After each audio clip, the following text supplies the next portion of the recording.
परमेश्वर कबीर देव जी का इतना ही कहना था कि तुम जो साधना कर रहे हो ये सतलोक जान की नहीं, मोक्ष पाने की नहीं, जन्म मृत्यु समाप्त होने की नहीं, नहीं तुम्हारे पाप कट सकते इससे, और तुम्हारे प्रारब्ध के दुख का भी निवारण नहीं हो सकता। मैं जो साधना बताने आया हूं ये साधना कीजिए, तुम्हें यहां भी सुख होगा, सतलोक में भी सुख होगा। अब इन्हीं नकली गुरुओं के बनाए हुए ये भूत या किलकी मारन लाग रहे, ये दुर्गति करवा दी नकली गुरुओं ने, ब्रैन माटी करवा दी, वो आप भी दुखी और औरों को भी तंग करते हैं। और यहाँ आने के बाद इनका बक्कल उतरा है इन भूतों का परमात्मा के दरबार में। अब ये रोते हैं फिर भागते हैं। अब इनको पता भी लगता है कि तुम्हारे साथ बूंदी बन गई, बुरी बन गई, लेकिन ये सभी आत्माएं उसी एक ही परमात्मा की, इनका भी उद्धार होगा और आपका तो होगा ही होगा।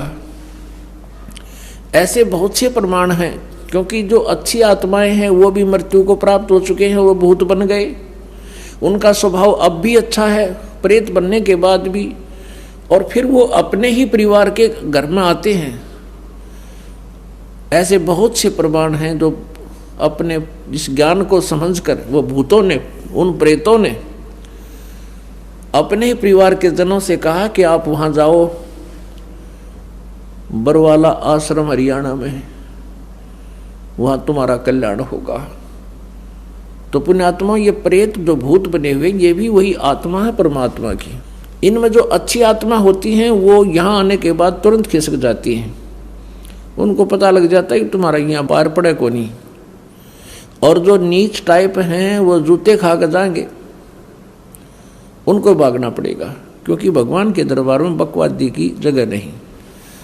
तो इस प्रकार यहाँ आने से आपको आपके उन पितरों का भी उद्धार होगा, भूतों का भी उद्धार होगा, आपका तो होगा ही होगा। और आपके ऊपर जो वो लद्दे फिरे हैं वो भी भाग जाएंगे छोड़ कर। तो पुण्यात्माओं, परमात्मा बड़े दयालु हैं। ये मार्ग उन्होंने हमें आकर बताया, लेकिन इनका बहुत विरोध किया गया। और विरोध कराने वाले कौन है? ये नकली गुरु होते हैं जो आज भी इस दास के साथ विरोध कर रहे हैं।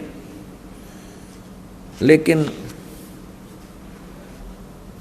अब समय बदल गया, अब सब शिक्षित हो गए हैं, सदग्रंथ हमारे पास है और यह हाथों हाथ सुख मिलेगा, हाथों हाथ।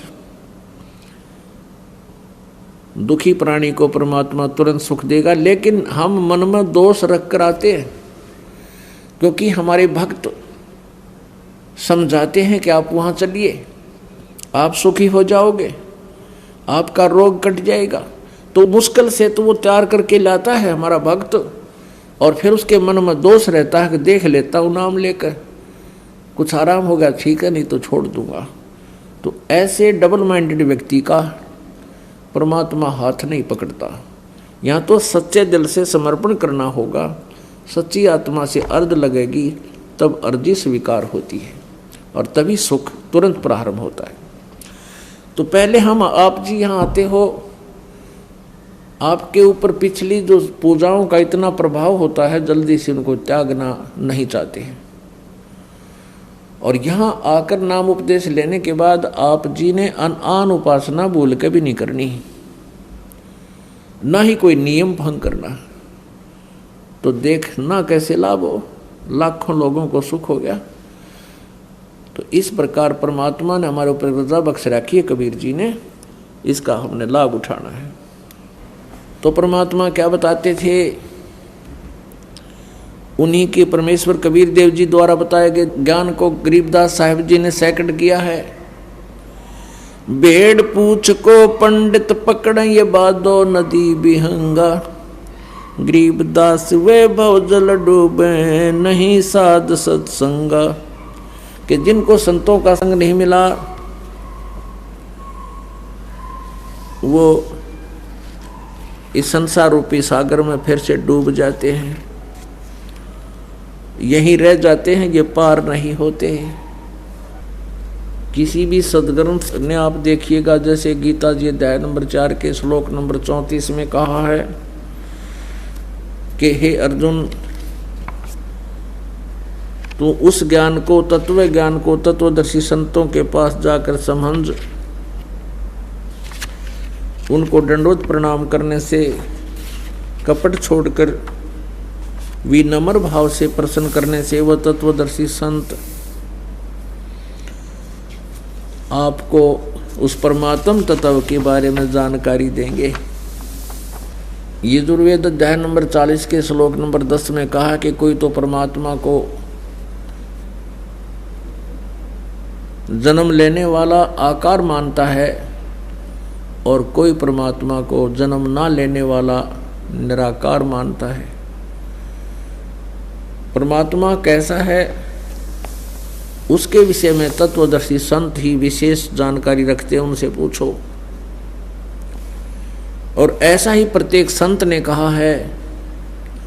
जैसे अभी आपने सुना कि भेड़ पूछ को पंडित पकड़े, भादो नदी बिहंगा, गरीबदास व भवजल डूबे नहीं साध सत्संगा। और यही कबीर परमेश्वर जी कहते हैं, कबीर इस संसार को समझाऊं कै बार, पूछ पकड़ के भेड़ की उतरा जाऊं पार।